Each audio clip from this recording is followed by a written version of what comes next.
What is up, everybody? Dan again, stocktrades.ca. Welcome back to the Stock Trades YouTube channel.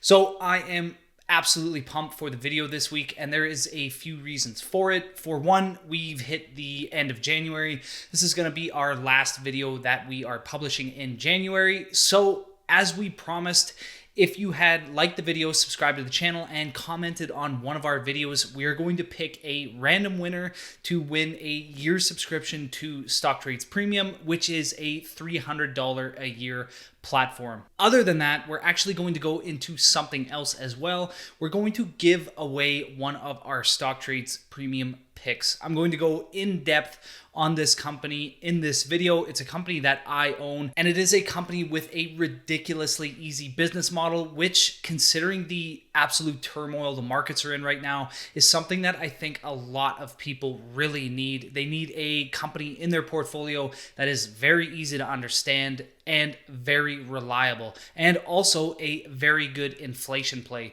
This company is a very strong option for people to look at today, and you will be amazed at what it is, because this is a business that so many people overlook.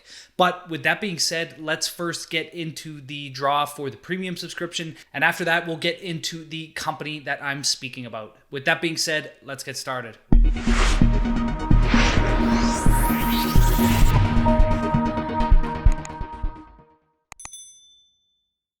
All right, everybody, for this comment picker, I'm going to make things really simple. On the back end, I randomly generated a video, and it would have been my video on how tech stocks are getting hit hard these days due to the increase in interest rates.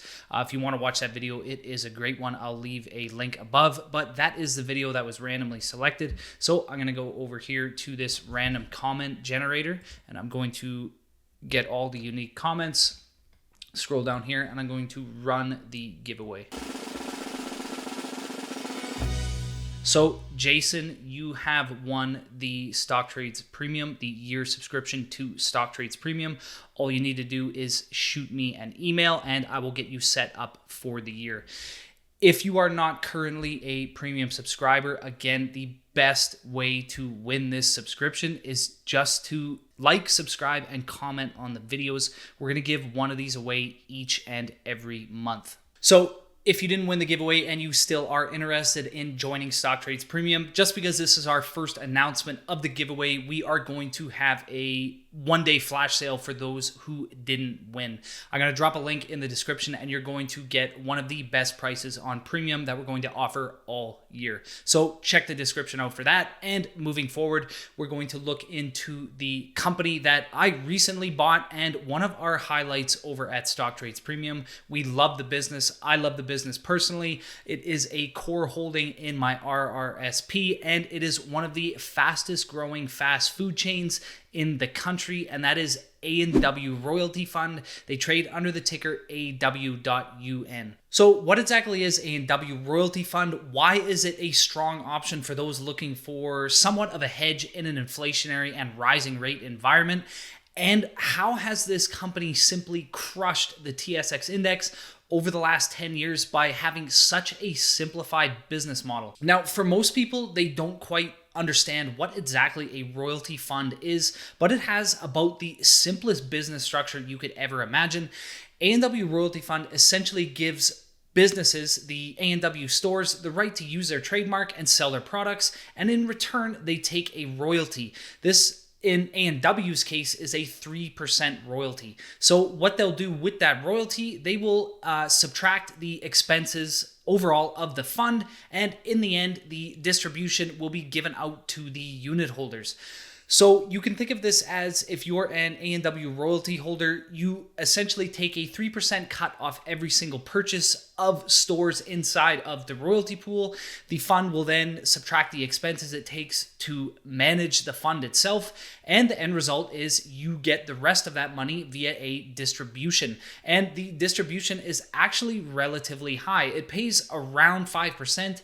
I think at the time of filming this, it's around 4.8%, and it does pay out on a monthly basis. Now, a quick highlight on A&W's resiliency when it comes to inflation. Now, typically, you wouldn't wouldn't think a company like this would be inflation resistant. I mean, if we look to Restaurant Brands International, they trade under the ticker QSR. They're having a ton of problems with supply, with labor shortages. It's really impacting their business. So why doesn't it impact A&W? And it is the royalty nature of it. This is a company that takes money off the top line. So when one of their restaurants, if need be, has to raise costs to cover inflation, or they have to raise wages in terms of keeping their workers, A&W Royalty Fund is not impacted by this. They have no direct correlation to the overall costs of running the restaurant. They simply offer the restaurant the ability to use the A&W trademark, and as a result, they take top line revenue. So even if inflation goes up and it costs A&W more to sell their product and they have to raise prices, this ultimately benefits A&W Royalty because they aren't exposed to the cost of producing that revenue, just the revenue itself. Now, I don't really want you to leave this video with the impression that A&W is a complete inflation hedge. If inflation were to rise enough where the company would need to increase costs and people simply stopped eating there because the prices got too expensive, this would definitely impact the royalty. But the fact of the matter is, it is one of the most popular restaurants in Canada and one of the fastest growing fast food chains in the country, especially if you're not in Canada. If you're watching this and you're in the United States, A&W in the United States is kind of a dead business. And if we look to a comparison of QSR, again, Restaurant Brands International, Burger King is not very big here. I mean, compared to chains like A&W and McDonald's and Wendy's, Burger King just isn't that big. You don't see that many locations, but it thrives down in the United States, and A&W is very much the same up here in Canada. As you're going to see in a bit with the amount of restaurants that it's adding to its royalty pool, A&W is growing at a very rapid pace here in Canada, and Canadians simply love it. So even though it is kind of a non-noticeable fast food chain down in the United States, it is very, very relevant here. So next thing, I'm going to head to the screen and I'm going to show you my complete thoughts on A&W, how well this business is performing, and I'm also going to compare it to some other royalty companies here in Canada just to show you how A&W is clearly separating itself as probably the best income royalty fund in the country. So let's go over the business model again very quickly. Gross sales of the royalty pool restaurants, which are the A&Ws that pay the fund to use the trademark, they take 3% of that revenue, and that is their royalty income. They subtract the expenses and taxes, and the rest is paid out to unit holders. So the one thing you do need to understand about this is it is a royalty company. It is meant to have a very high payout ratio due to the fact it is taking the vast majority of its revenue and paying it out to unit holders. So as we can see here, at the end of Q3 2021, it had $1.25 in distributable cash per unit, and it paid out the vast majority of this, in fact, 93.6% of it, to unit holders. So just know that a business with this type of structure, the payout ratios are meant to be high. I mean, if we look to Q3 2020, we can see that it was actually only 62%. And this is because the company was actually forced to cut the distribution because of the pandemic. If we look to store closures, it had hundreds, I think over 230 stores being forced to close due to the pandemic. So as a result, it did have some excess cash when the economy rebounded, when things started reopening, and it gradually raised its distribution. If we look to the changes of the distribution in 2020, we can see that the company actually dished out a couple of special distributions and ended up raising the distribution 3 times during that period. As you can see here, it was raised from 10 cents to 13.5 cents in February. It was raised from 13.5 to 15 in July, and it was raised from 15 to 15.5 in October. So the forward distribution rate for this company is now $1.86 per unit. So if we looked at this chart, you can see that despite, a 90 to 105% payout ratio from 2005 to 2013, this company still managed to pay the distribution. And in 2014, there was a pretty strategic shift in A&W's business, particularly its marketing, that really allowed it to excel as one of the fastest growing fast food chains here in Canada. And as a result, it was able to boost the distribution every single year up until the pandemic. This is a company that was given Canadian aristocrat status until the pandemic. I mean, it was brutal timing. It got 5 years of consecutive dividend growth, and then the aristocrat status was taken away when it was forced to cut. But I am fairly positive that it will get back to aristocrat status moving forward as long as the economy can continue to function normally despite COVID-19. So with A&W being a small cap royalty company, that focuses primarily on the distribution, you actually wouldn't think that there would be much growth here. But the fact of the matter is, it has crushed the TSX index over the last 10 years. And if we look to this gross sales in terms of royalties for the company, it has increased royalty sales, which ultimately, as a unit holder, this is what you want to see. This ultimately means more money in your pocket. It has done this in 19 of the last 20 years. And the only year that it hasn't done it is in 2020, the COVID-19 pandemic. And considering the circumstances, this is kind of a situation where you need to forgive the company for this. I mean, there was no way they were going to top 2019 royalty sales with, 230 plus restaurants shut down. But there is no other royalty company in the country that can say they have done this. In terms of the three major competition here, in terms of royalty funds, we have Pizza Pizza, we have The Keg, and we have Boston Pizza. And if we look at Pizza Pizza's chart here, revenue has been relatively flat since 2015. It didn't even need the pandemic to have this happen. Revenue of $546 million in 2015 is actually relatively flat with revenue of $554 million in 2019. This is not something you want to see with a royalty fund. And if we go to Boston Pizza, we can see that the royalty income from Boston Pizza is also relatively flat year over year, even in the midst of a reopening economy. And also we're seeing a year over year, and this actually goes well beyond 2020, but overall store closures on both Pizza Pizza's end and Boston Pizza's end, and actually The Keg's end. So moving forward on that, actually is my next point, is the number of restaurants inside of the royalty pool.